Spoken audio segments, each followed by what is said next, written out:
Şükür sənə Allah'ım, bugünümə, sabahıma. Ürəyimdə bir ümid var, sən baxırsan halımıza. Şükür sənə Allah'ım, yolumu düz saxla hər an. Qəlbim yorulsa da bəzən sən verirsən mənə güman. Bir addım atıram, yenə sınaq çıxır. Dünya bəzən gülür, bəzən də yandırır. Amma mən bilirəm, tək deyiləm heç vaxt.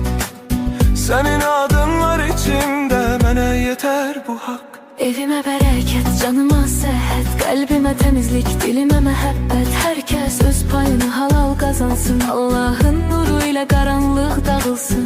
Ya Rəbbim gəncə güc ver, yaşlıya sən ver. Qəmli olan ürəklərə biraz rahatlıq ver. Kim yorulub, kim ağlayıb, kim tək qalıbsa, sən çatdı köməyini,